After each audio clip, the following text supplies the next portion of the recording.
नमस्ते दोस्तों, आपका डीके नोवेल स्टोरी में स्वागत है। एपिसोड 81 युद्ध की छाया। एक हरा भरा बाग। चांदनी एक बेंच पर बैठी है। उसके हाथ में एक कागज और कलम है। वह सोचते हुए लिखती है और उसकी आंखों में गंभीरता और आत्मविश्वास झलक रहा है। चांदनी लिखते हुए, प्रिय पिताजी, सूर्य कबीले में इस समय अंधेरा छाया हुआ है। सिंह कबीला हम पर हमले की तैयारी कर रहा है। उनके लीडर भानु शक्तिवीर रैंक के 9 सितारे पर पहुंच चुके हैं। चंद्र कबीला भी उनके साथ है, जिससे उनकी ताकत और बढ़ गई है। चांदनी कुछ पल रुकती है। उसकी सोच में रुद्र की बातें घूमने लगती हैं। वह मुस्कुराकर लिखती है, चांदनी, पर पिताजी, हमारे पास रुद्र है। उसने मुझे दिखाया है कि कैसे हर चुनौती का सामना किया जा सकता है। वह सिर्फ एक साथी नहीं, बल्कि एक सच्चा दोस्त है। उसकी हंसी, उसकी बातें, वो हर कठिनाई को आसान बना देता है। उसकी दोस्ती मेरे लिए किसी अनमोल खजाने से कम नहीं। वह खुद को संभालते हुए आगे लिखती है, चांदनी, हमारे पास लड़ाई की तैयारी करने के लिए सीमित समय है, लेकिन रुद्र की हिम्मत मुझे और हमारी सेना को साहस देती है। वह कहता है, चांदनी, डरने की कोई बात नहीं है। हम साथ हैं। ये सुनकर मुझे विश्वास होता है कि हम जीत सकते हैं। योजक चिन्ह, योजक चिन्ह, योजक चिन्ह। सूर्य कबीले का मुख्यालय। लीडर भानु अपने मंत्रियों के साथ बैठा है। चांदनी का पत्र पढ़ता है। उसकी आंखों में गंभीरता है। भानु, चांदनी की बातें सुनकर मुझे अब और इंतजार नहीं करना चाहिए। हमें अपने योद्धाओं को इकट्ठा करना होगा। सिंह कबीला अगर हम पर हमला करने का सोच रहा है, तो हमें उनकी ताकत को चुनौती देनी होगी। भानु अपनी सेना के सदस्यों को आदेश देता है, भानु, सभी योद्धाओं को सूचित करो। आज हम अपनी ताकत को दिखाएंगे। हमें रुद्र जैसे योद्धाओं की जरूरत है, जो अपनी जान पर खेलकर हमारी रक्षा कर सकें। योजक चिन्ह, योजक चिन्ह, योजक चिन्ह। सूर्य कबीले का ट्रेनिंग ग्राउंड। रुद्र अपने दोस्तों के साथ ट्रेनिंग कर रहा है। उसके पास चांदनी आती है। चांदनी, रुद्र, क्या तुम तैयार हो? हमें आज अपनी पूरी ताकत से लड़ना है। रुद्र मुस्कुराते हुए, क्यों नहीं, मैं तो हमेशा तैयार रहता हूँ। पर ये बता दो, अगर मैं हार गया तो क्या तुम मेरी दोस्ती तोड़ दोगी? चांदनी हंसते हुए, नहीं, तुमसे दोस्ती तो कभी नहीं तोड़ूंगी, पर तुमसे हारने का तो सवाल ही नहीं उठता। अनिरुद्ध बाहर से आते हुए, रुद्र, तुम हमेशा इतनी आत्मविश्वास से भरे रहते हो, लेकिन चांदनी का साथ तुम्हें और भी ताकतवर बनाता है। रुद्र, बिल्कुल। अनिरुद्ध, चांदनी के साथ होने पर तो हम किसी भी दुश्मन का सामना कर सकते हैं। योजक चिन्ह, योजक चिन्ह, योजक चिन्ह। युद्ध के मैदान में योद्धा एकत्र हो रहे हैं। सभी योद्धाओं का जोश बढ़ा हुआ है। भानु, आज हम सिंह कबीला को दिखाएंगे कि सूर्य कबीला कमजोर नहीं है। हमारी एकता ही हमारी ताकत है। सभी योद्धा एक स्वर में बोलते हैं, सभी योद्ध, सूर्य कबीला जिंदाबाद। चांदनी और रुद्र एक दूसरे की तरफ देखते हैं। दोनों में समझदारी और साहस का एक अनोखा बंधन है। अनिरुद्ध चुपचाप अपनी भावनाओं में खोया हुआ है। अनिरुद्ध अपने आप से, चांदनी, तुम हमेशा रुद्र के साथ रहती हो, पर मैं भी तुमसे अपनी भावनाएं साझा करना चाहता हूँ। क्या मैं कभी तुम्हारे लिए महत्वपूर्ण बन पाऊंगा? योजक चिन्ह, योजक चिन्ह, योजक चिन्ह। युद्ध के मैदान में सिंह कबीला और सूर्य कबीला आमने सामने हैं। भानु और वीर प्रताप सिंह एक दूसरे को चुनौती देते हैं। वीर प्रताप सिंह, भानु, आज तुम अपनी कमजोरियों का सामना करोगे। हम तुम्हें हराकर इस लड़ाई को समाप्त करेंगे। भानु, वीर प्रताप, तुम्हारा घमंड तुम्हें कहीं का नहीं छोड़ेगा। मैं सूर्य कबीला के योद्धाओं के साथ खड़ा हूँ, और हम हार नहीं मानेंगे। रुद्र और चांदनी युद्ध के बीच में एक दूसरे के पास खड़े हैं। रुद्र, चांदनी, देखो, वहां वो योद्धा आ रहा है। चांदनी, रुद्र, मैं तुम्हारे साथ हूँ। हमें एकजुट होकर लड़ना होगा। रुद्र, ठीक है, हम मिलकर उन्हें मात देंगे। योजक चिन्ह, योजक चिन्ह, योजक चिन्ह। युद्ध शुरू होता है। तलवारें भयानक टकराती हैं और हर कोई अपनी पूरी ताकत से लड़ता है। भानु चीखते हुए, आगे बढ़ो सूर्य कबीला, आज हम दिखाएंगे कि हम कितने मजबूत हैं। सभी योद्धा एक साथ लड़ते हैं। युद्ध का माहौल उग्र होता है। रुद्र एक दुश्मन पर वार करता है और फिर चांदनी की तरफ देखता है। रुद्र, चांदनी, हमारी दोस्ती की ताकत हमें जीत दिलाएगी। तुम पीछे मत रहना। चांदनी, मैं तुम्हारे साथ हूँ। रुद्र, हम इस युद्ध को जीतेंगे। स्थान, युद्ध के मैदान का माहौल बहुत ही तनावपूर्ण हो जाता है। दुश्मन की सेना आगे बढ़ रही है। वीर प्रताप सिंह, आज सूर्य कबीला की अंत की घड़ी है। कोई भी जीवित नहीं बचेगा। भानु गंभीरता से, अगर तुम सोचते हो कि तुम हमें हरा सकते हो तो तुम गलत हो। हम अपनी मातृभूमि की रक्षा करेंगे। युद्ध की चेतावनी, युद्ध के मैदान में भानु और रुद्र एक दूसरे के साथ खड़े हैं, दुश्मनों के आक्रमण की तैयारी देख रहे हैं। भानु, अब हमें कोई रुकावट नहीं चाहिए। हमें अपनी पूरी ताकत लगानी होगी। चाहे जो भी हो, हम हार नहीं मानेंगे। रुद्र, हम मिलकर हर मुश्किल का सामना करेंगे। दोस्ती और साहस से बड़ी कोई ताकत नहीं होती। सभी योद्धा एकजुट होते हैं और युद्ध की तैयारी करते हैं। युद्ध का मैदान, भानु और रुद्र अपने योद्धाओं के साथ खड़े हैं। भानु, युद्ध का समय आ गया है। अब हमें अपनी पूरी ताकत लगानी होगी। हम पीछे नहीं हटेंगे। रुद्र, आगे बढ़ो मेरे साथियों। हम एक साथ हैं और हम इस युद्ध को जीतेंगे। सभी योद्धा तैयार खड़े हैं। एक उग्र युद्ध की गूंज सुनाई दे रही है। भानु, आज हम अपनी मातृभूमि की रक्षा करेंगे। हम इस युद्ध को जीतेंगे। सभी योद्धा एक स्वर में बोलते हैं। तो क्या होगा आगे इस भयानक युद्ध में? किसकी हार होगी और किसकी जीत? और क्या अनिरुद्ध चांदनी को अपने प्यार का एहसास कर पाएगा या फिर अनुरोध रुद्र के लिए एक खतरा बनकर सामने आएगा और इस युद्ध में रुद्र क्या धूम मचा पाएगा या फिर से भी हार माननी होगी? आगे क्या होगा इस रोमांचक स्टोरी में जानने के लिए हमारे YouTube channel DK novel stories को सब्सक्राइब करें ताकि आपको इस रोमांचक स्टोरी के नए एपिसोड का नोटिफिकेशन सबसे पहले मिले। और हमारे वीडियो आपको पसंद आई तो लाइक, कमेंट जरूर करें और आपके दोस्तों को ज़्यादा से ज़्यादा शेयर करें। Thank you for coming here. Please support me guys. Episode 82 युद्ध का परिणाम। भानु की ताकत का खुलासा और वीर प्रताप के सामने चुनौती। ड्रैगन वैली की ऊंचाई पर भानु, सूर्य कबीले का नेता, गर्व से सामने आता है। उसके शरीर से तेज आभा निकल रही है। उसके चारों ओर शक्तियों का उफान है। सभी योद्धा उसके पास खड़े होकर उसकी शक्ति से अभिभूत हैं। सूर्य कबीले का योद्धा हैरानी से, लीडर भानु शक्तिवीर रैंक के 90 सितारे वाले योद्धा हैं। वह तो परमवीर रैंक से बस आधा कदम दूर हैं। ये तो सच में अद्भुत शक्ति है। सभी योद्धा भानु की इस शक्ति से अभिभूत होकर उसे गर्व से देखते हैं। भानु अपने चारों ओर शक्ति का प्रभामंडल फैलाता है। उसकी उपस्थिति ही डरावनी हो चुकी है। भानु अपनी शक्तियों का प्रदर्शन करते हुए घमंड भरी मुस्कान के साथ, तो वीर प्रताप, आज मेरी शक्ति के सामने तुम्हारे सिंह कबीले का विनाश सुनिश्चित है। शक्तिवीर रैंक का 9वां सितारा हासिल करना आसान नहीं था, पर तुम जैसे कीड़े के सामने तो बस एक झपकी है। भानु का ये घमंड देखकर सूर्य कबीले के योद्धाओं का हौसला बढ़ जाता है।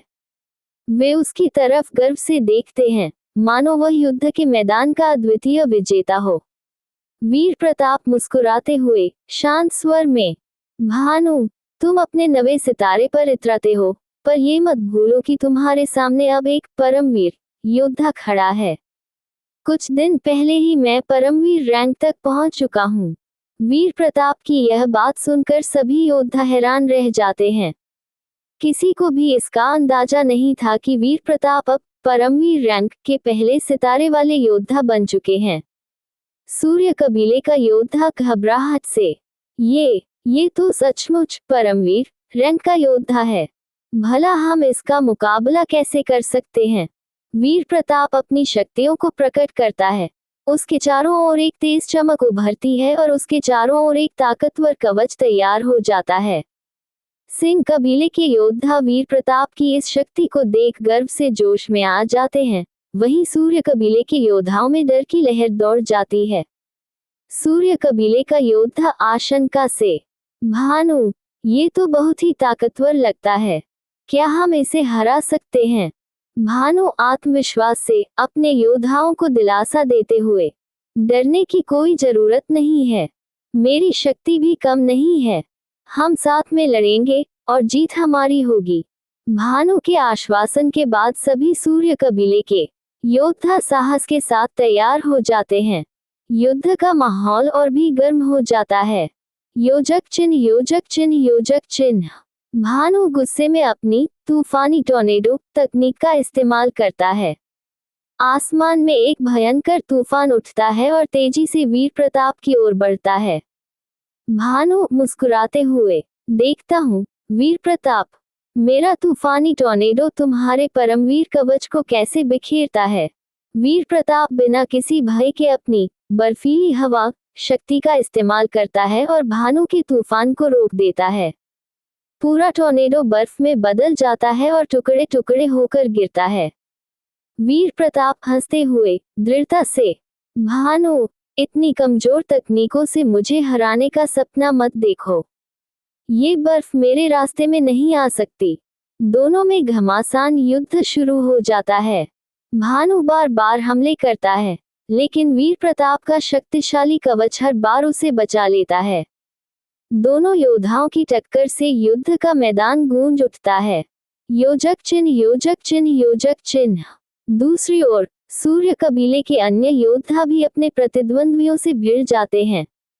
रुद्र अपने जादुई फरसे के साथ सिंह कबीले के 1-2 सितारे वाले शक्तिवीर रैंक के योद्धाओं को अपने 1 या 2 हम दोनों में हरा दे रहा था और साथ में उसका जादू जानवर निंजा भी एक ही हमले में सामने वाले दुश्मन को मजा चढ़ा दे रहा था। उन्हें देखकर घमंड से भरे लूना उनके सामने अपनी शक्तिवीर रैंक के 4 सितारे के साथ आता है। रुद्र मुस्कुराते हुए और मजाक में, अरे रे रे, क्या इतने कमजोर योद्धाओं को भेजा है सिंह कबीले ने? कुछ तो चुनौती होनी चाहिए। तभी सिंह कबीले का योद्धा लूना सिंह, जो शक्तिवीर रैंक के 4थे सितारे वाला है, क्रोध में आता है। लूना सिंह गुस्से में, छोटा सा योद्धा, बड़ी बड़ी बातें कर रहा है, आज तुझे मिट्टी में मिला दूंगा। रुद्र मजाक में मुस्कुराते हुए, पहले पकड़ सको तो पकड़ो भाई साहब, देखना कहीं आप खुद मेरे निंजा के फास्ट फूड न बन जाओ।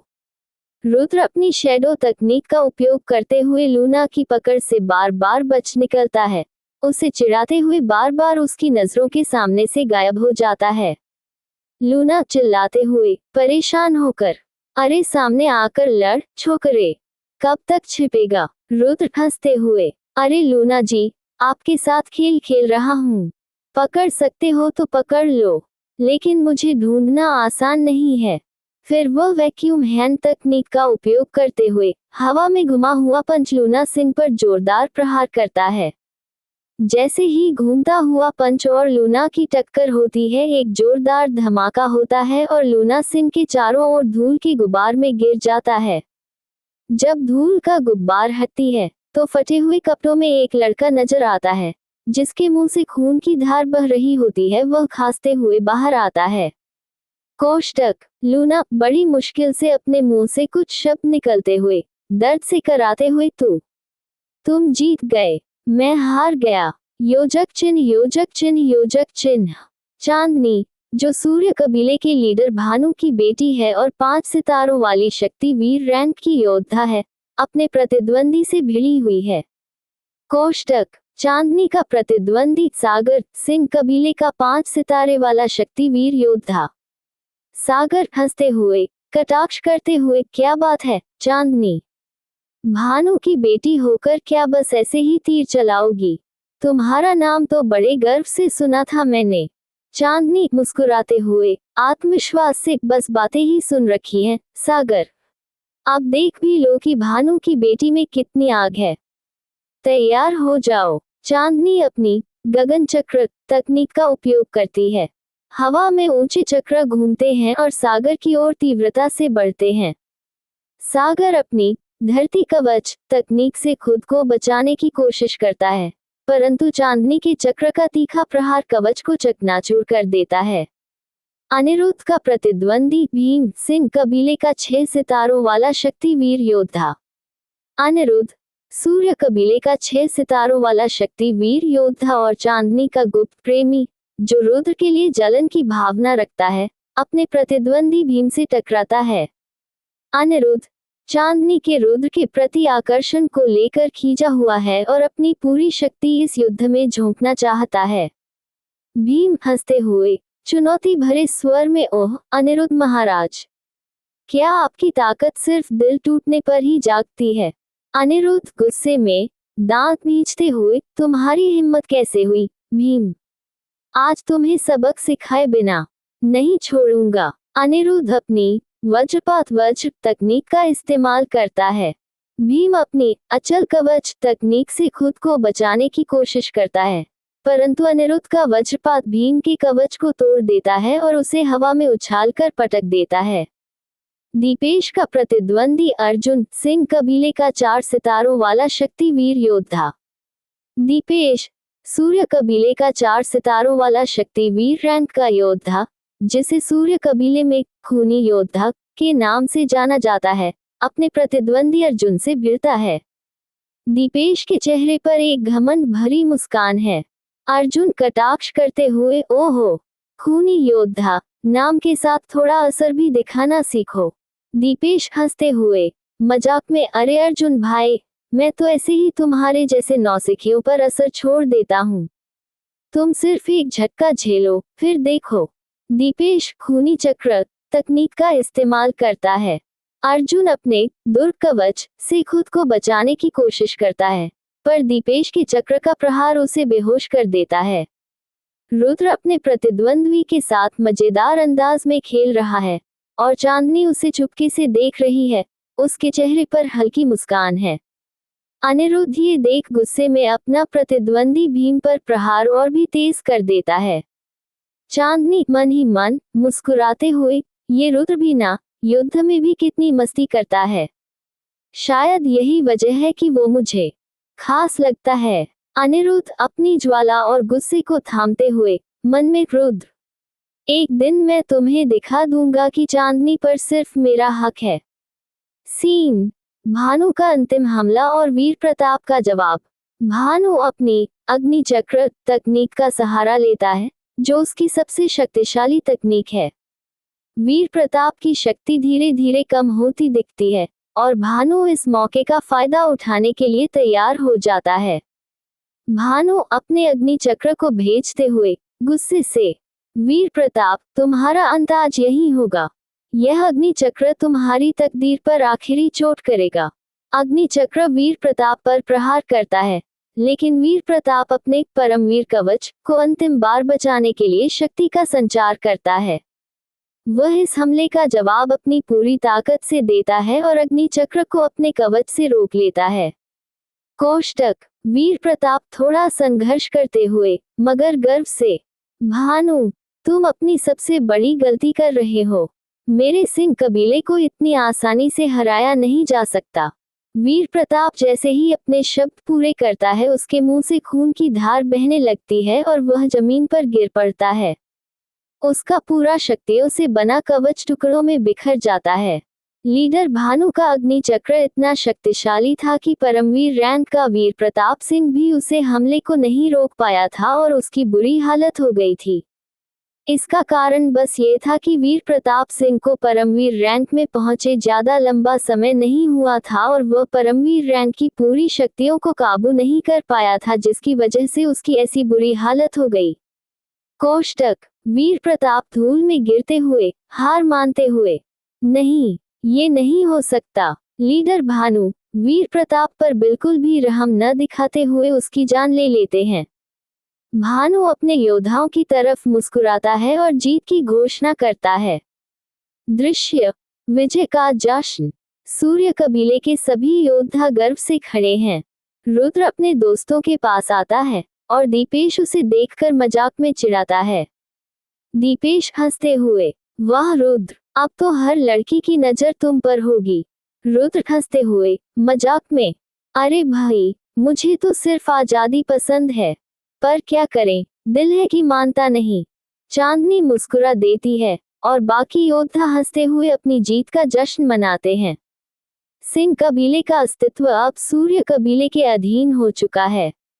आखिरकार भानु और सूर्य कबीले के योद्धा वीर प्रताप के हार जाने के बाद सभी सिंह अभिलेख के योद्धा में निराशा डर का माहौल बन गया है। सिंह कबीला गर्व से अपनी जीत का जश्न मनाता है। आगे क्या होगा इस रोमांचक स्टोरी में जानने के लिए हमारे YouTube channel DK novel stories को सब्सक्राइब करें, ताकि आपको इस रोमांचक स्टोरी के नए एपिसोड का नोटिफिकेशन सबसे पहले मिले। और हमारे वीडियो आपको पसंद आई तो लाइक, कमेंट जरूर करें और आपके दोस्तों को ज्यादा से ज्यादा शेयर करें।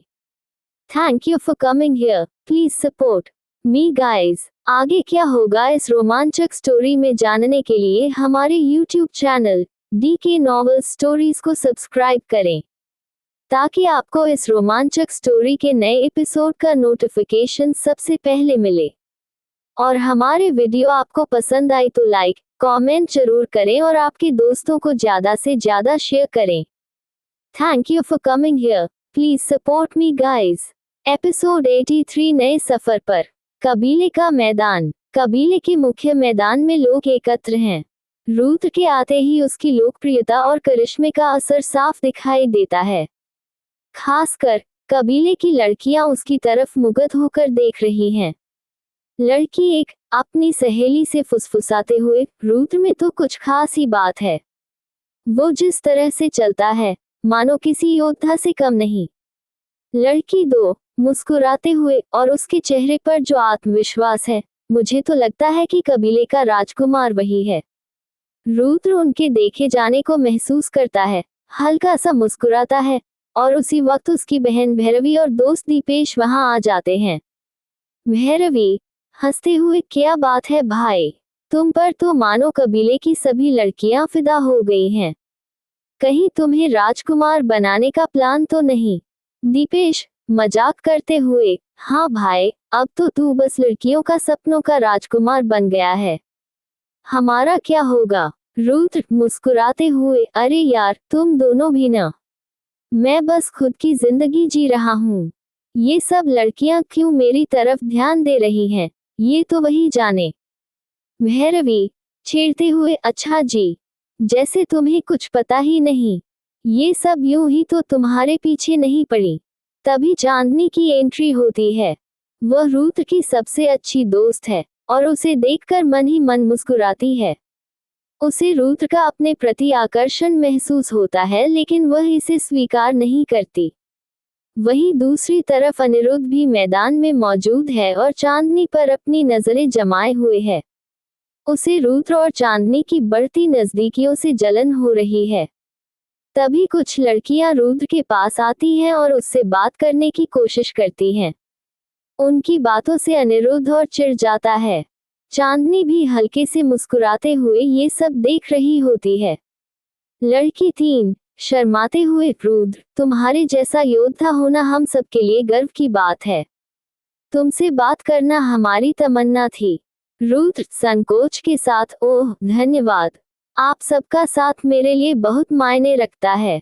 लड़की 4 चुलबुले अंदाज में, वैसे रुद्र, तुम्हारे बिना ये कबीला अधूरा सा लगता है।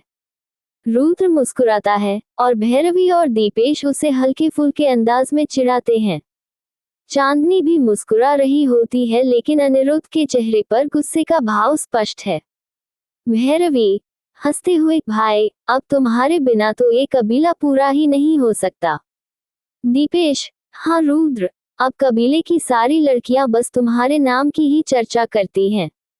ये सब देख भाई, हम अकेले हो गए हैं। अनिरुद्ध ये सब देख नहीं पाता और गुस्से में रुद्र के पास आता है।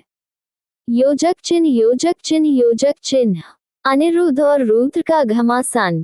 अनिरुद्ध अब अपने गुस्से पर काबू नहीं रख पाता और रुद्र को चुनौती देने लगता है। दोनों के बीच घमासान लड़ाई छिड़ जाती है। अनिरुद्ध ललकारते हुए, चलो रुद्र, अगर खुद को इतना महान समझते हो तो मुझसे लड़कर दिखाओ। रुद्र हंसते हुए, तुम्हें मुझसे लड़ाई करने का कोई और बहाना नहीं मिला, लेकिन अगर तुम्हें सबक सिखाना है तो आ जाओ। दोनों आपस में भिड़ जाते हैं। लड़कियां दूर खड़ी सहमी हुई देख रही हैं। लड़ाई इतनी तीव्र होती है कि एक दूसरे को गिराने की पूरी कोशिश कर रहे होते हैं। चांदनी ये देख आगे बढ़कर दोनों को रोकने की कोशिश करती है। चांदनी, कड़क आवाज में, क्या कर रहे हो तुम दोनों? ये कबीले की शांति के लिए सही नहीं है। मुझे समझ नहीं आता कि ऐसी छोटी छोटी बातों पर क्यों तुम दोनों लड़ रहे हो। रुद्र सिर झुकाकर, माफ करना चांदनी, मुझे तुम्हारी फिक्र थी और इसका इरादा नहीं था। अनिरुद्ध शर्मिंदा होकर, हाँ चांदनी, मुझसे भी गलती हो गई। गुस्से में मैंने सोचा ही नहीं। चांदनी दोनों को समझाती है और वे अपनी गलतफहमियों को दूर करने का प्रयास करते हैं, लेकिन ये सब एक दिखावा है और यह रुद्र भी अच्छे से समझ रहा था। सूर्य कबीला, सुबह का समय। भैरवी चिंतित स्वर में, भैया, क्या तुम सच में जंगल जाने का सोच रहे हो? ये बहुत खतरनाक हो सकता है। तुम अकेले क्या करोगे? रुद्र मुस्कुराते हुए, क्या तुम तो डर रही हो भैरवी? मैं जंगल में सिर्फ ट्रेनिंग के लिए जा रहा हूँ, कोई रोमांच नहीं। डरो मत, सब ठीक रहेगा। दीपेश मजाक करते हुए, अरे रुद्र, अब क्या नया मोमेंट है? जंगल में फिर से अकेले जाने की सोच रहे हो? तुम तो कबीले के सबसे बड़े हीरो हो, यहाँ क्यों नहीं रह सकते?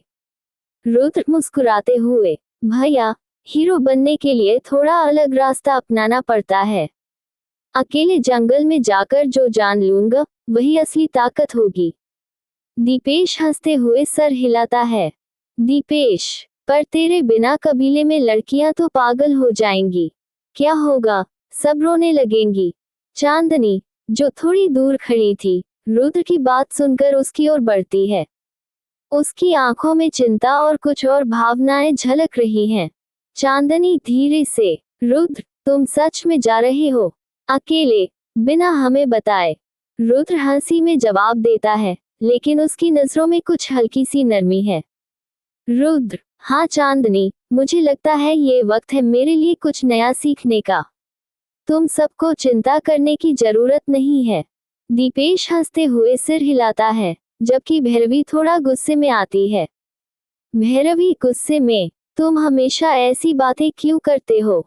मैं सच में चिंतित हूँ। तुम बिना मुझे बताए चले जाओगे। रुद्र सधी आवाज में, तुम चिंता मत करो भैरवी, मैं जल्दी वापस आ जाऊंगा। और तुम तो जानती हो कि बाबा शक्तिशाली क्यों बनना चाहता हूँ।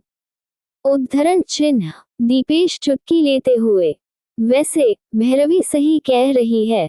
कबीले की सभी लड़कियां तो तुम्हारे पीछे पागल हो चुकी हैं, लेकिन तुम तो भाभीयों के बिना बाहर जा रहे हो। रुद्र मुस्कुराते हुए, ये तुम दोनों का सपना है दीपेश। मैं सिर्फ अपने रास्ते पर चलता हूँ, बाकी सब मुझे क्या फर्क पड़ता है। भैरवी चुपचाप रुद्र को देखती है। उसकी आंखों में चिंता की लकीरें हैं, लेकिन वह कुछ नहीं कहती। रुद्र अपनी बहन की चिंता को समझता है, लेकिन वह इसे हल्के में लेते हुए पिता के पास जाने का फैसला करता है।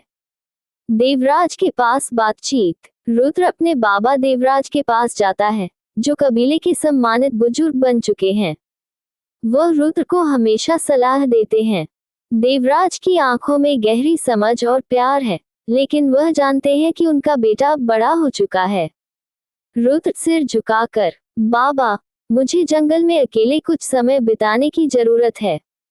मुझे लगता है कि इस समय मुझे अपनी ट्रेनिंग पर ध्यान देना चाहिए। देवराज गंभीरता से, रुद्र, तुम जानते हो कि जंगल में क्या खतरे हो सकते हैं। मैं समझता हूँ कि तुम्हारी इच्छा क्या है, लेकिन तुम्हारी बहन और हम सभी तुम्हें चाहते हैं। हम सभी तुम्हारे साथ हैं, लेकिन तुम अकेले क्यों जा रहे हो?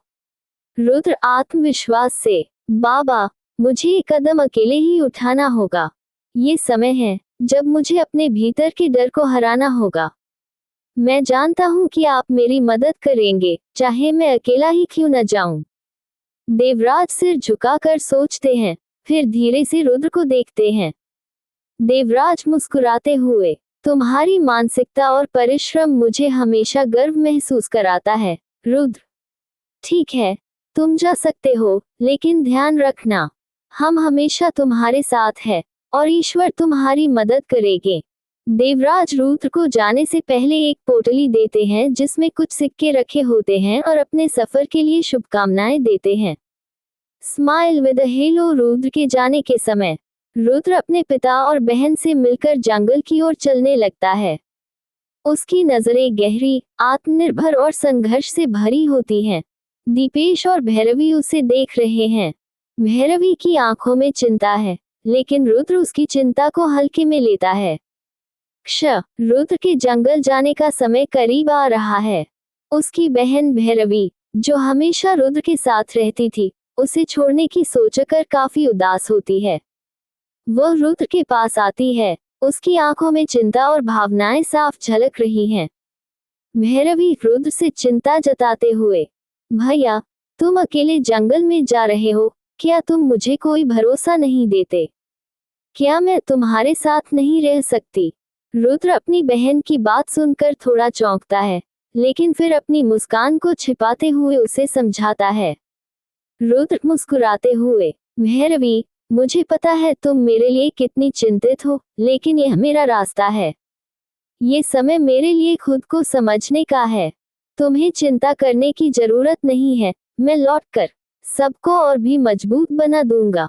भैरवी चिंता में, पर तुम जानते हो ना, जंगल कितना खतरनाक है। तुम्हारे बिना कबीले का माहौल बहुत सुना सुना सा लगेगा। मैं अकेली रह जाऊंगी। रुद्र सकारात्मक तरीके से, तुम अकेली नहीं हो भैरवी, तुम हमेशा मेरे दिल में हो, और जंगल का डर मुझे नहीं है, क्योंकि मेरे पास मेरी शेरनी है। भैरवी थोड़ी चुप हो जाती है, उसकी आंखों में आंसू छलक आते हैं। भैरवी धीरे से, भैया, तुम्हें तो हमेशा सब कुछ आसान लगता है, लेकिन क्या तुम जानते हो, तुम्हारी बहन भी तुमसे बहुत प्यार करती है। रुद्र हल्की हंसी के साथ, मुझे पता है भैरवी, तुमसे प्यार न करता तो मैं जंगल में क्यों जाता। भैरवी की आंखों में आंसू हैं, लेकिन वो मुस्कुराते हुए रुद्र को गले लगाती है। भैरवी मां की तरह, भैया, मुझे यह अच्छा नहीं लग रहा। अगर तुम जंगल में फंस गए तो क्या होगा? रुद्र हंसते हुए, अरे पगली, तुम तो चिंता करने लगी। मैं हूं ना, डरने की कोई जरूरत नहीं है। तुम बस अपनी ट्रेनिंग पर ध्यान लगाओ। मैं जब लौट कर देखूंगा कि तुम्हारी शक्तियां बढ़ी है या नहीं। इसलिए मन लगाकर ट्रेनिंग पर ध्यान देना और बाबा को परेशान मत करना, उनका ध्यान रखना। उद्धरण चिन्ह। दीपेश रुद्र को मजाकिया अंदाज में चिढ़ाते हुए, और सुन, अगर जंगल में तुम्हारा सामना उस शेर से हो, तो मेरे लिए एक तस्वीर भेजना। कम से कम फिर तुम भी कुछ काम का आदमी बनोगे। रुद्र मुस्कुराता है और एक चुटकुला छोड़ता है। वह शेर के बारे में मजाक करता है और फिर अपने निंजा के पीठ पर चढ़ाता है और जंगल की ओर चल पड़ता है। रुद्र के बाबा भैरवी दीपेश सभी रुद्र को जाता हुआ देखते हैं और उसकी सलामती की दुआ करते हैं। लेकिन भैरवी मन ही मन सोचती है कि वह खुद को इतना शक्तिशाली बनाएगी कि वह एक दिन अपने भैया से भी ज्यादा शक्तिशाली हो जाएगी। फिर उसके भैया उसे कभी भी कमजोर समझकर उसे अपने साथ ले जाने से मन नहीं करेंगे और वह अपने आंखों में एक दृढ़ संकल्प दिखती है। जंगल में प्रवेश। रुद्र अब जंगल के भीतर प्रवेश कर चुका है। जंगल घना और खतरनाक दिखता है, लेकिन रुद्र अपने आत्मविश्वास के साथ एक कदम आगे बढ़ता है। निंजा उसके साथ चलता है। जैसे जैसे रुद्र जंगल की गहराइयों में बढ़ता है, उसे नए नए जड़ी बूटियां और पौधे दिखाई देते हैं, जिनका नाम उसने आचार्य से सुना था। रुद्र खुद से, आचार्य ने कहा था कि जंगल में खुद को पहचानना है, तो यही समय है। अगर इन जड़ी बूटियों का सही तरीके से इस्तेमाल कर पाया, तो मैं कबीले में न केवल सबसे शक्तिशाली, बल्कि सबसे बुद्धिमान भी बन सकता हूँ। रुद्र जंगल के घने हिस्से में प्रवेश करता है। वह एक जड़ी बूटी के पास आता है और उसे पहचानने की कोशिश करता है। तभी आचार्य की आत्मा अचानक प्रकट होती है। आचार्य मुस्कुराते हुए, रुद्र, तुम्हारी यात्रा की शुरुआत हो चुकी है। अब तुम्हें इन जड़ी बूटियों से दोस्ती करनी होगी, लेकिन याद रखना, इनसे न केवल तुम्हारी शारीरिक शक्ति बढ़ेगी, बल्कि तुम्हारे मानसिक और आत्मिक बल का भी विस्तार होगा। रुद्र आश्चर्य से, आचार्य, आप यही थे? मुझे लगा आप सिर्फ मेरी ट्रेनिंग के दौरान ही दिखते हैं। आचार्य मजाक करते हुए, रुद्र, मैं हमेशा तुम्हारे साथ हूँ, चाहे तुम मुझे देख पाओ या नहीं। मैं यहाँ पर तुम्हें कुछ खास ट्रेनिंग करने को दूंगा जिससे तुम्हारी शक्तियाँ तेजी से बढ़ेंगे और तुम्हारा शरीर भी तेजी से मजबूत होगा, क्योंकि ज्यादा शक्तिशाली शरीर ही अपने शरीर में ज्यादा शक्तियों को सोख करके रख सकता है। उद्धरण चिन्ह, जड़ी बूटियों का मिश्रण। रुद्र जंगल में एक गुफा ढूंढता है, जहां वह अकेले बैठकर जड़ी बूटियों का प्रयोग करना शुरू करता है। उसे आचार्य की बात याद आती है कि संयम और धैर्य सबसे महत्वपूर्ण है। रुद्र सोचते हुए, अगर आचार्य ने कहा है, तो मुझे पूरी तरह से ध्यान केंद्रित करना होगा। ये रास्ता कठिन है, लेकिन मुझे ये करना है।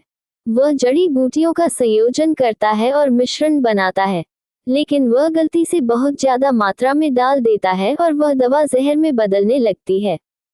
रुद्र घबराते हुए, अरे नहीं, यह क्या कर दिया मैंने?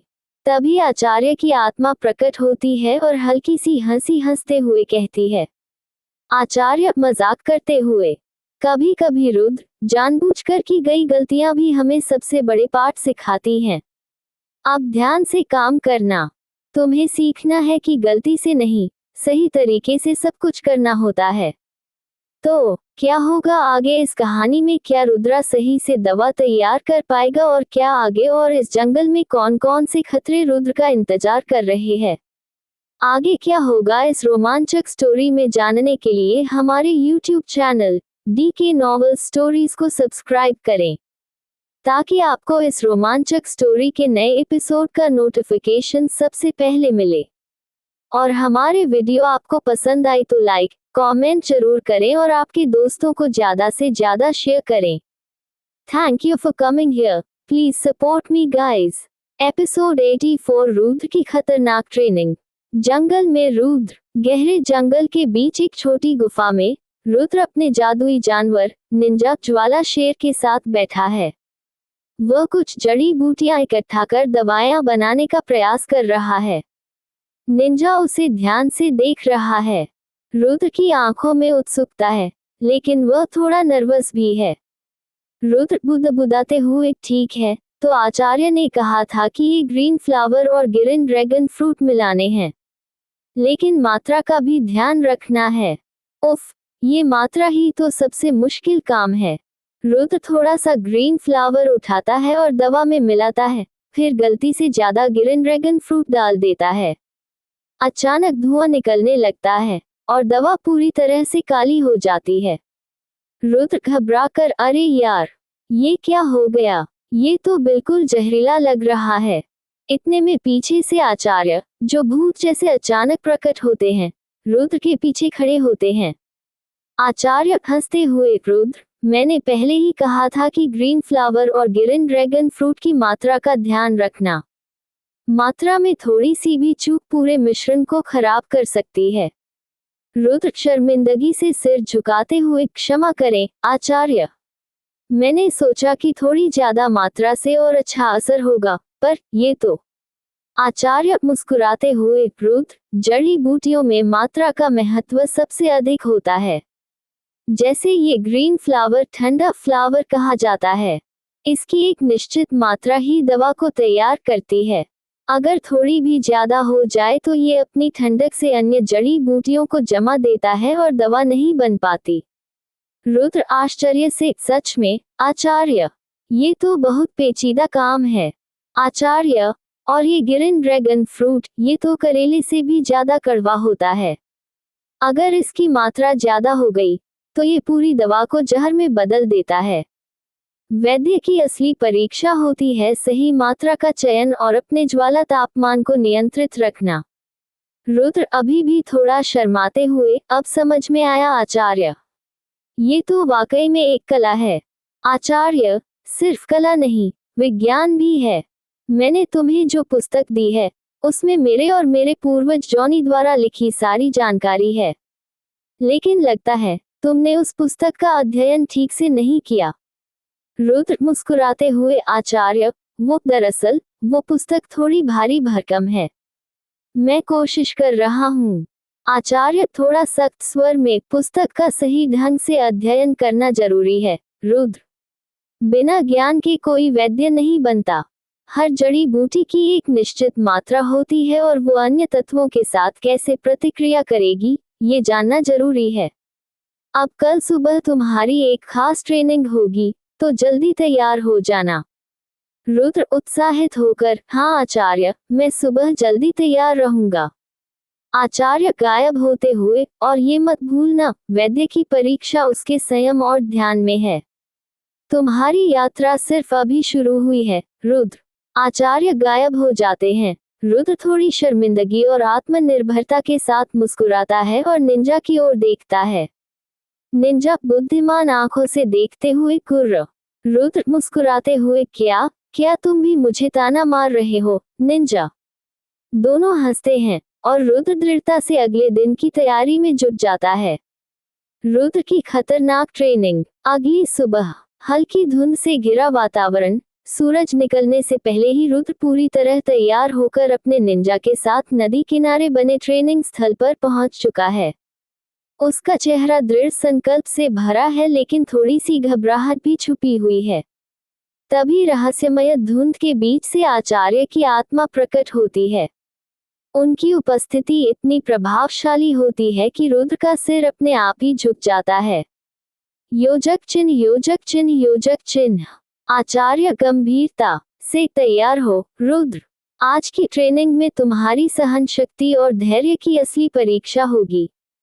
मैंने तुम्हारे लिए विशेष औषधियां तैयार की हैं, क्योंकि इस कठिन परिश्रम में तुम्हारी शक्तियां बार बार खत्म होंगी। रुद्र आंखों में उत्सुकता, जी आचार्य, मैं पूरी तरह तैयार हूँ। आचार्य हवा में हाथ उठाते हैं और एक धधकती ज्वाला उत्पन्न होती है।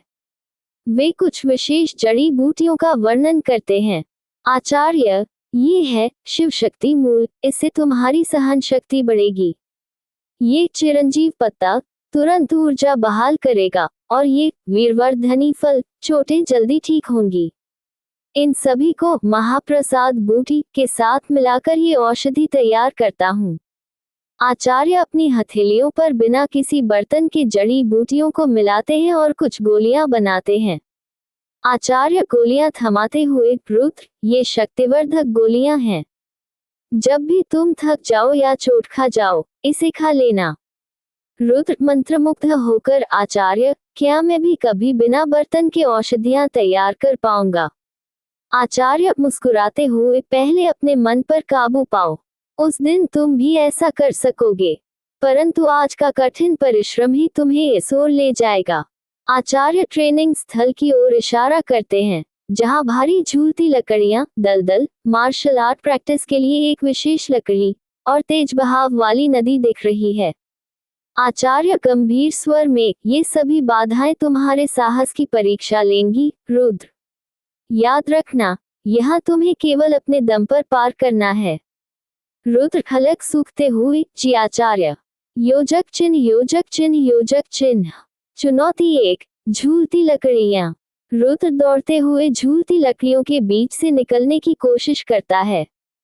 पहली लकड़ी उसके पास से तेजी से गुजरती है और वह झुक जाता है, पर दूसरी लकड़ी सीधे उसके कंधे पर जा लगती है। वह धड़ाम से गिरता है। रुद्र दर्द में कराहते हुए, ओह, लगता है इन लकड़ियों ने मुझसे दुश्मनी ठान ली है। वह उठता है और फिर से कोशिश करता है, लेकिन एक और लकड़ी उसकी पीठ पर लगती है। रुद्र झुंझलाते हुए बार बार गिरता, संभलता और फिर कोशिश करता है। योजक चिन्ह, योजक चिन्ह, योजक चिन्ह। चुनौती 2, जहरीला दलदल। रुद्र दलदल में कदम रखते ही खुद को कीचड़ में धंसा पाता है। कीचड़ में जहरीले सांप और बिच्छू उसकी ओर रेंगते हैं। रुद्र चौंककर खुद से, अरे बाप रे, अब तो सांस भी सांपों की तरह फुफकारती है। वह धीरे धीरे पत्थरों का सहारा लेता है और कीचड़ से निकलने की कोशिश करता है, लेकिन एक सांप अचानक उसके करीब आ जाता है। रुद्र घबराकर आचार्य, इस दलदल से कैसे निकलूं? रुद्र किसी तरह कीचड़ से बाहर निकलता है, लेकिन उसके कपड़े कीचड़ और घावों से भर जाते हैं। योजक चिन्ह, योजक चिन्ह, योजक चिन्ह। चुनौती 3, मार्शल आर्ट प्रैक्टिस। रुद्र एक बड़ी लकड़ी के सामने खड़ा है, जिसके चारों ओर छोटी छोटी लकड़ियां नुकीले छोर के साथ जुड़ी हुई हैं। जैसे ही वह उस पर हमला करता है, वह लकड़ी तेजी से घूमकर उसी पर वार करने लगती है। रुद्र इसके हमलों से बचने के लिए हाथ पैरों का प्रयोग करता है। रुद्र गंभीर होकर, ये तो मेरी परीक्षा लेने की पूरी तैयारी में है। वह अपने हाथों और पैरों की मदद से लकड़ी के हमलों को रोकने और पलटवार करने की कोशिश करता है, लेकिन हर बार वो घूमकर वापस उस पर अटैक करती है। रुद्र हाथ पर चोट खाते हुए कराहते हुए, ओफ, लगता है ये खेल मेरे बस का नहीं। वह बार बार कोशिश करता है, लेकिन हर बार उसे चोटें मिलती हैं। धीरे धीरे वह इसके हमलों का अंदाजा लगाना सीखने लगता है और कुछ हमलों को अपने हाथों और पैरों से रोकने में सफल हो जाता है। योजक चिन्ह, योजक चिन्ह, योजक चिन्ह। चुनौती 4, तेज बहाव वाली नदी। अंत में रुद्र नदी तक पहुंचता है।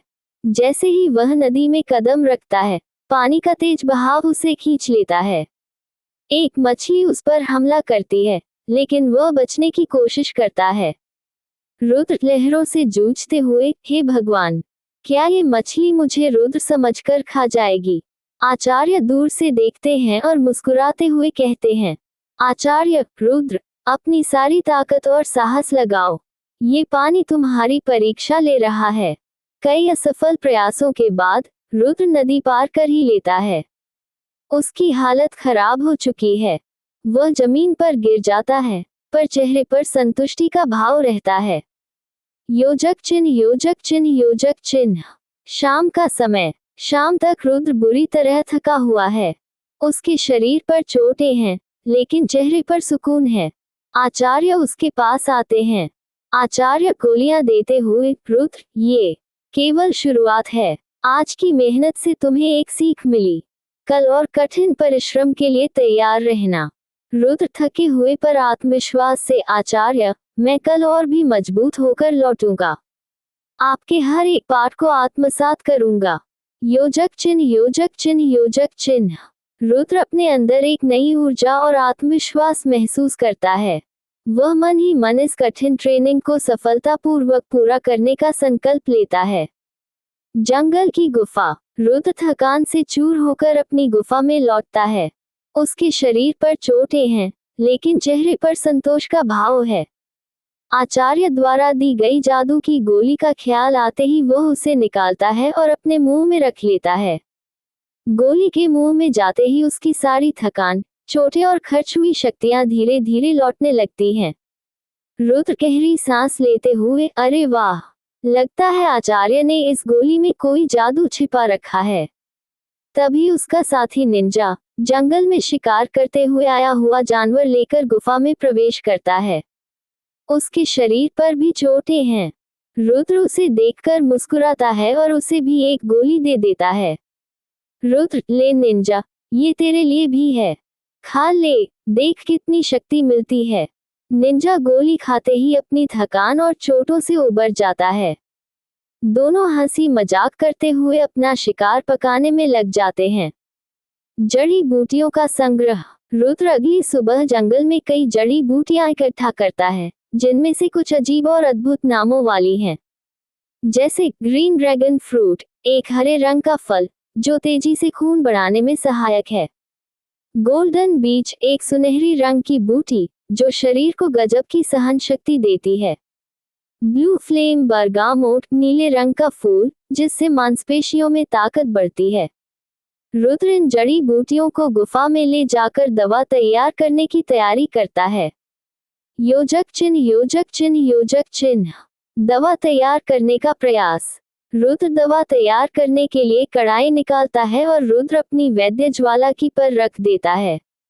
उसकी वैद्य ज्वाला रंगहीन गहरा होता है और इससे तीव्र गर्मी निकलती है जो केवल धैर्यवान और साहसी लोग ही सहन कर सकते हैं।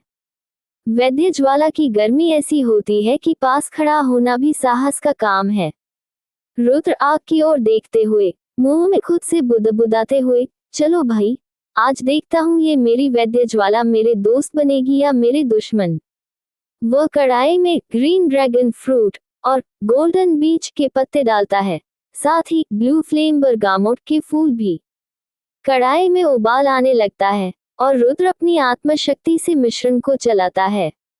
लेकिन जैसे ही वह उसे ठंडा करने की कोशिश करता है, एक छोटी सी चिंगारी कढ़ाई से उछलकर उसके हाथ पर लग जाती है। रुद्र हाथ को झटकते हुए लगता है ये दवा इतनी आसानी से नहीं बनेगी। वह कुछ देर संघर्ष करता है, फिर कढ़ाई में मिश्रण को सही तापमान पर लाने की कोशिश करता है।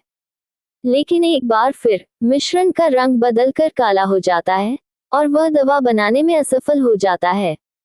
रुद्र निराश होते हुए, ओफ, इतनी मेहनत के बाद भी ये नहीं बना, लेकिन कोई बात नहीं, कल फिर कोशिश करूंगा। योजक चिन्ह योजक चिन्ह योजक चिन्ह। सीन। अगले 7 दिन। रुद्र हर दिन सुबह सुबह उठकर आचार्य द्वारा दी गई कठोर ट्रेनिंग पूरी करता है। हर चुनौती को धैर्य और हिम्मत से पार करता है और शाम को गुफा लौटकर दवा बनाने की कोशिश करता है। निंजा भी रोज अपने साहसिक कारनामों में जुटा रहता है, जंगल में शिकार करता है और रुद्र के साथ अपनी दिनचर्या को फॉलो करता है। योजक चिन्ह योजक चिन्ह योजक चिन्ह। 7वें दिन की रात। 7वें दिन की शाम रुद्र गुफा में लौटता है। उसकी ट्रेनिंग अब और मजबूत हो गई है। उसके अंदर आत्मविश्वास भर चुका है और उसे लगता है कि आज उसकी मेहनत रंग लाएगी। वह फिर से वैद्य ज्वाला के सामने कढ़ाई रखता है और जड़ी बूटियों का मिश्रण तैयार करता है। इस बार वह ध्यानपूर्वक तापमान नियंत्रित करता है और जल्दबाजी नहीं करता।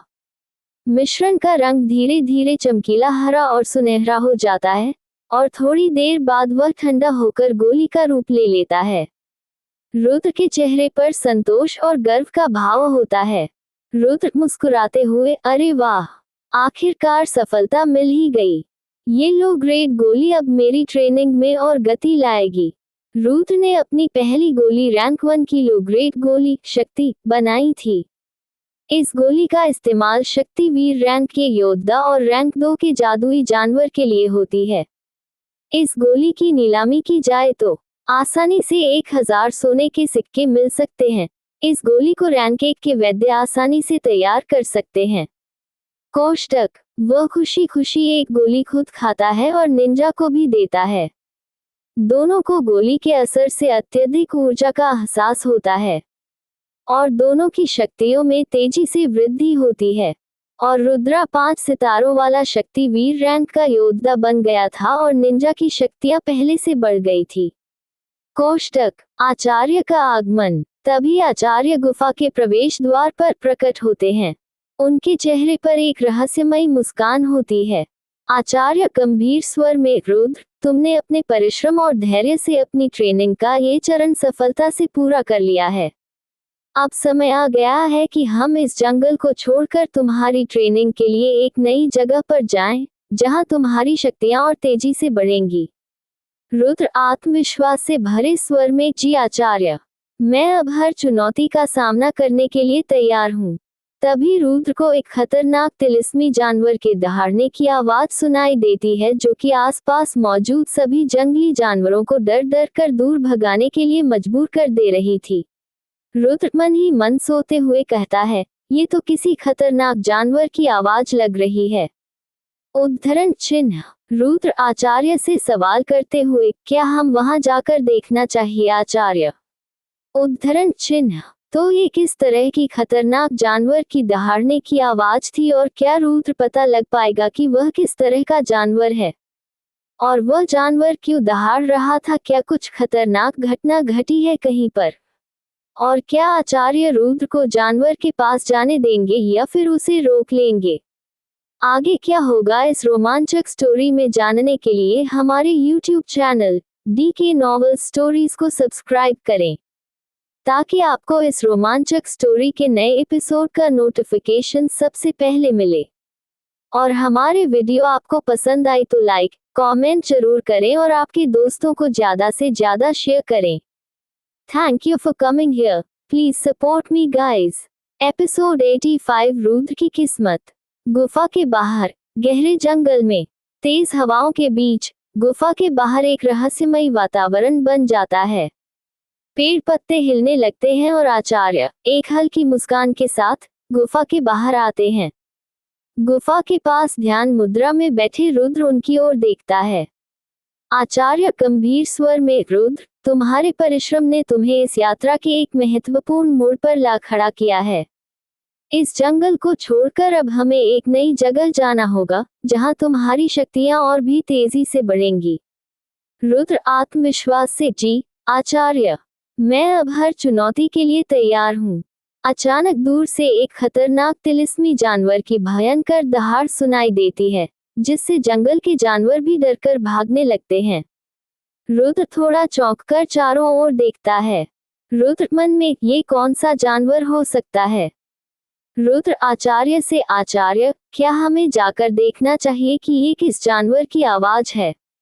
आचार्य हल्की मुस्कान के साथ, ये रैंक 6 तिलिस्मी शेर है रुद्र।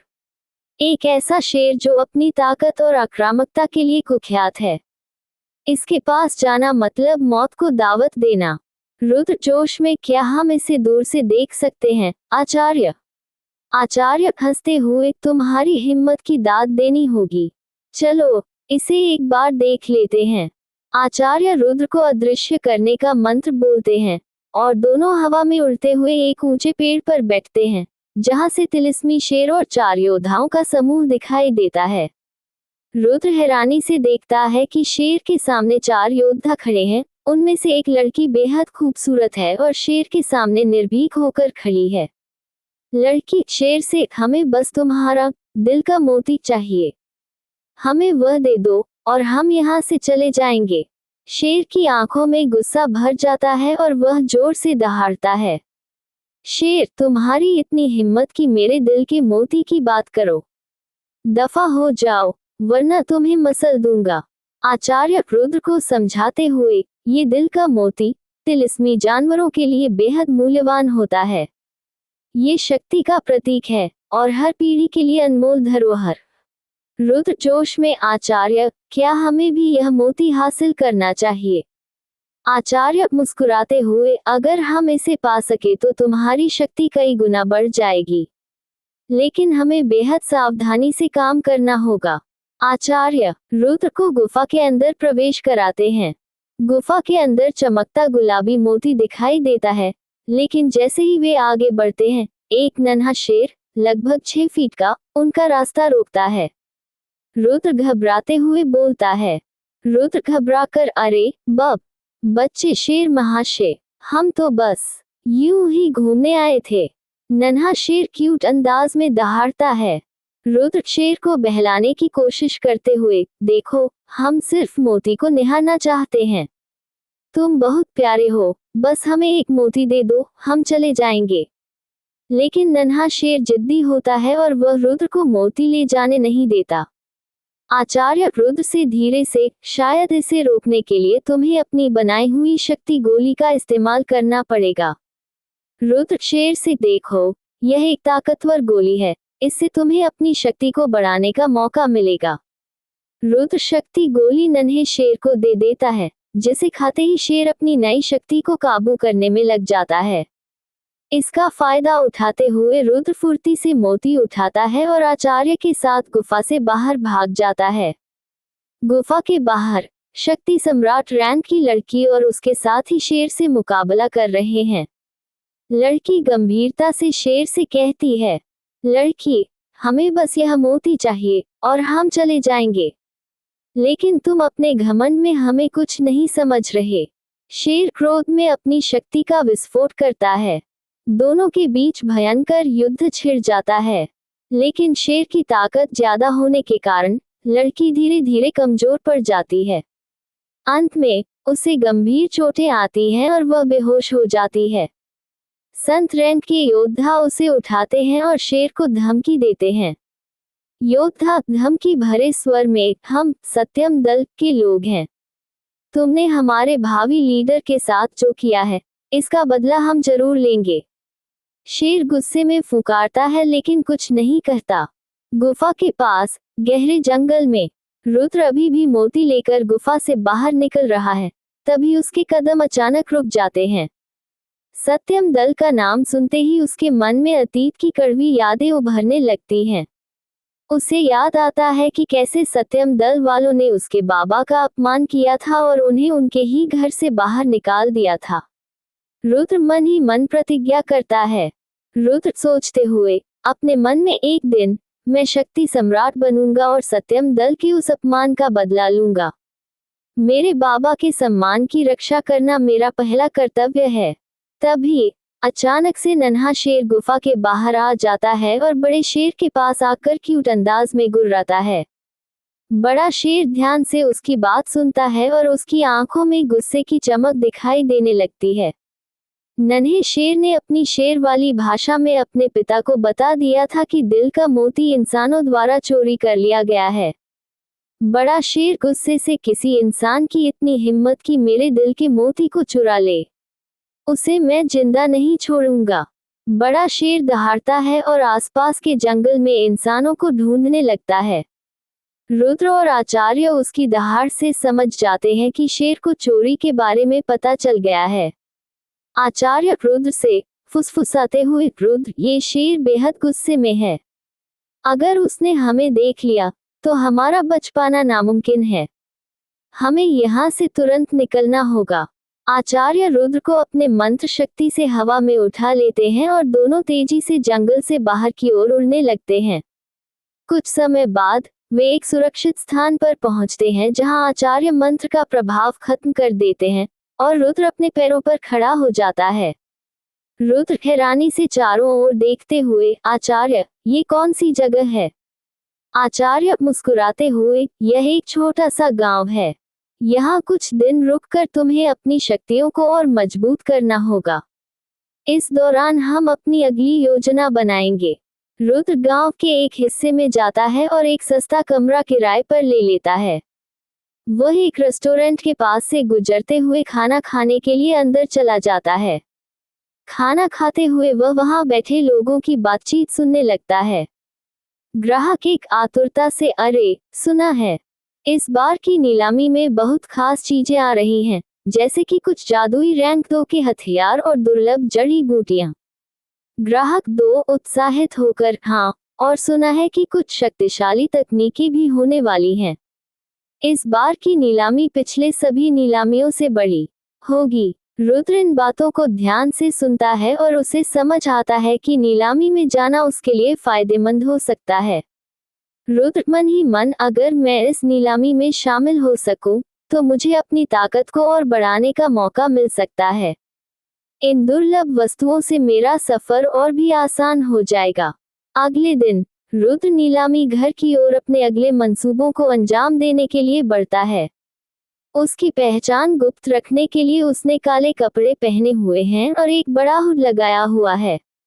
वह जानता है कि नीलामी घर में कोई साधारण वस्तुएं नहीं होती। हर एक चीज दुर्लभ और अनमोल होती है, जो बड़े और नामी योद्धाओं के लिए अहमियत रखती है। नीलामी घर के सुरक्षा गार्ड उसे रोकते हैं। सुरक्षा गार्ड, रुकिए, यहाँ क्यों आए हैं? आपकी पहचान बताइए। रुद्र गंभीर और आत्मविश्वासी लहजे में, मुझे लीना से मिलना है। एक खास सौदा करने आया हूँ। रुद्र की आवाज में गहरा आत्मविश्वास था, जिसके कारण गार्ड उसे अंदर जाने की अनुमति दे देते हैं। वह रोज रखों के अंदर पहुंचता है, जहां नीलामी घर की प्रमुख लीना उसका इंतजार कर रही होती है। लीना एक आकर्षक महिला है, जो अपनी आंखों में रहस्यमयी चमक और आत्मविश्वास लिए बैठी होती है। लीना हल्की मुस्कान के साथ, स्वागत है मेरे नीलामी घर में। कौन सी दुर्लभ वस्तु के लिए आए हैं आप? रुद्र गंभीरता से, मुझे एक अनोखी वस्तु की तलाश है। कुछ ऐसा जो किसी आम योद्धा की पहुंच से परे हो। मगर पहले मैं तुम्हारे नियमों को समझना चाहता हूँ। लीना आत्मविश्वास से, यहाँ हर चीज दुर्लभ है, मगर खास सौदों के लिए 5% शुल्क लगता है। इससे आपको सर्वोत्तम वस्तुएं पेश की जाएंगी। रुद्र हल्के से मुस्कुराता है और सहमति जताता है। तभी लीना उसे एक बोतल में रखी विशेष शक्तिवर्धक गोली दिखाती है, जो शक्ति गोली के नाम से मशहूर है। इस गोली के प्रभाव और लाभ सुनते ही रुद्र के मन में कई सवाल और विचार उठते हैं। लीना गोलियों की बोतल दिखाते हुए, ये हमारी खास शक्तिवर्धक गोली है। इसे लेने से योद्धाओं में अद्वितीय शक्ति का संचार होता है और वे अपनी शक्ति को बढ़ाकर उच्च रैंक में पहुंच सकते हैं। इसकी शुद्धता 65% से अधिक है और यह वीर सिंह के योद्धाओं के लिए बेहद असरदार है। इसकी नीलामी में शुरुआती कीमत 50,000 सोने के सिक्के रखी जाएगी। रुद्र कुछ क्षण तक गोलियों को ध्यान से देखता है, फिर वह अपनी बनाई हुई गोलियां लीना के सामने रखता है, जिनकी खुशबू पूरे कमरे में फैल जाती है। लीना चकित होकर, ये तो कुछ और ही हैं। इस तरह की गोलियां मैंने पहले कभी नहीं देखी। रुद्र मुस्कुराते हुए, ये गोलियां शुद्ध और ताकतवर हैं, पर एक शर्त है, इन्हें मेरी शर्तों पर ही नीलामी में शामिल किया जाएगा। लीना प्रभावित होकर तुरंत अपने वरिष्ठ ग्रैंड मास्टर को बुलाती है। ग्रैंड मास्टर नीलामी घर के प्रमुख वैद्य हैं और चीजों की गुणवत्ता पहचानने में माहिर हैं। वे गोलियों का निरीक्षण करते हैं और रुद्र की गोलियों की शुद्धता 80% से ऊपर पाते हैं। हमारी शक्तिवर्धक गोली से ज्यादा असरदार है। ग्रैंड मास्टर, ये असाधारण गोलियां हैं। इनकी नीलामी हमारे लिए बहुत लाभकारी होगी। नीलामी यदि हमारे यहाँ होगी तो हमारे नीलामी घर की प्रसिद्ध और बढ़ जाएगी। इन गोलियों का इस्तेमाल बेहतर रणनीति से करना चाहिए। ग्रैंड मास्टर लीना को सलाह देते हैं कि रुद्र के साथ अच्छे संबंध बनाए रखना लाभकारी रहेगा, इसलिए अतिरिक्त शुल्क नहीं लिया जाएगा। हो ना हो इस आदमी का उच्च रैंक के वैद्य से कोई ना कोई संबंध जरूर है। नीलामी शुरू होती है और रुद्र की गोलियां देखते ही लोग बोलियां लगाना शुरू कर देते हैं। जैसे जैसे बोली बढ़ती है, उसकी कीमतें आसमान छूने लगती हैं। नीलामी घर में मौजूद योद्धा, व्यापारी और विभिन्न दलों के उच्च अधिकारी अपने बच्चों और योद्धाओं के लिए शक्ति गोली को प्राप्त करना चाहते हैं। इस कारण बोली 50,000 सोने के सिक्कों से बढ़ते बढ़ते 3 करोड़ सोने के सिक्कों तक पहुंच जाती है। रुद्र मन ही मन, ये सही कदम था। नीलामी घर में इतना लाभ मिलने के बाद अब मैं अपने लक्ष्यों को हासिल करने के और भी करीब हूँ। नीलामी के बाद लीना और ग्रैंड मास्टर रुद्र का आभार व्यक्त करते हैं। लीना मुस्कुराते हुए आगे भी रुद्र को नीलामी घर आने का प्रस्ताव देती है। रुद्र उसे हल्की मुस्कान के साथ जवाब देता है, लेकिन ठहरे सख्त लौंडा। वह लीना की खूबसूरती की तारीफ कर चुपचाप वहां से हट जाता है। इसके बाद वह नीलामी घर से निकल जाता है। रुद्र अपने आप से बहुत बहुत आते हुए, आज तो मेरा दिन बहुत ही अच्छा गया। पहले मुझे उसे शेर का दिल का मोती हासिल हो गया और यहाँ नीलामी घर में आज 3 करोड़ सोने के सिक्के मिल गए। अगर मेरी किस्मत ऐसी ही साथ देती रहेगी तो मेरा तो रैंक जल्दी जल्दी बढ़ेगा। इसी तरह अपने ख्याल में खोए हुए रुद्र अपने किराए वाले रूम में पहुंच जाता है और वहां पर वह कुछ खाने के लिए ऑर्डर करता है और फिर अपने ट्रेनिंग पर लग जाता है। सूरज की करने के साथ ही उसकी ट्रेनिंग खत्म होती है। ट्रेनिंग खत्म करके रुद्र अपनी अकड़ी हुई पीठ सीधी करता है।